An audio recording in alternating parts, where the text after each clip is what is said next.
एक बड़ी दिलचस्प कहानी है और ये कहानी आपके लिए जाननी बहुत जरूरी है। कहते हैं कि आजादी से पहले बरसगीर में अंग्रेज फौजी रहा करते थे। एक दिन एक अंग्रेज फौजी का एक टांगे वाले के साथ झगड़ा हो गया। झगड़ा इतना बढ़ गया कि अंग्रेज फौजी ने इस टांगे वाले को थप्पड़ मार दिया। टांगे वाले ने जवाबन एक जोरदार थप्पड़ इस अंग्रेज को मार दिया। अब अंग्रेज को समझना आया कि करूं क्या, तो वो अंग्रेज फौजी वापस अपनी बटालियन में गया और अपने सीनियर ऑफिसर को रिपोर्ट किया और कहा कि इस आदमी को फौरन अरेस्ट किया जाए। इसके सीनियर ऑफिसर ने इसको मना किया कि इसको अरेस्ट नहीं करना, बल्कि तुम उसके पास वापस जाओ, उससे माफी मांगो और उससे 50,000 रुपए देकर आओ। अभी 50,000 बहुत बड़ी रकम थी, लेकिन इस अंग्रेज अफसर ने अपने सीनियर का हुक्म माना, वापस टांगे वाले के पास गया, माफी मांगी और 50,000 रुपए भी दिए। अब 50,000 रुपए देने के बाद इस टांगे वाले के घर में खुशहाली आ गई। इसने टांगे का काम छोड़ा, कारोबार शुरू कर दिया, घर ले लिया, रकम बहुत बड़ी थी, अपनी हिफाजत के लिए बंदे रख लिए और साल 2 साल गुजर गए। अब एक दिन वापस उस सीनियर अंग्रेज ऑफिसर ने अपने उस जूनियर ऑफिसर को बुलाया और पूछा,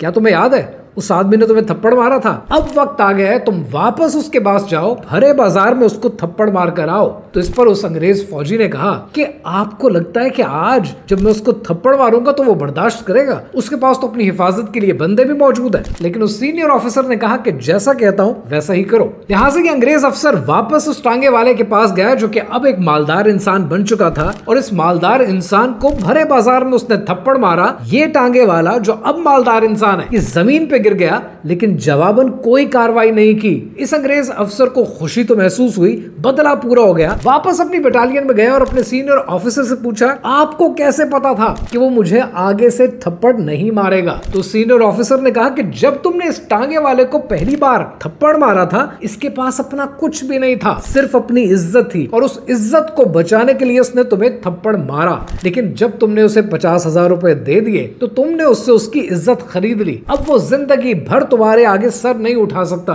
यही हाल होता है मुल्कों का कि जब वो दुनिया के दूसरे मुल्कों से या आलमी इदारों से कर्जा ले लेते हैं, और यही हाल होता है आपका कि जब आप अपने किसी रिश्तेदार से पैसे उधार ले लेते हैं या उससे कर्जा ले लेते हैं, और वो रिश्तेदार आपको ऐसी जगह जाकर जलील करता है, ऐसी जगह जाकर थप्पड़ मारता है कि जहां का आपने कभी सोचा भी नहीं होगा। इसीलिए कहते हैं कि मांग उससे जो दे खुशी से और कहे ना किसी से।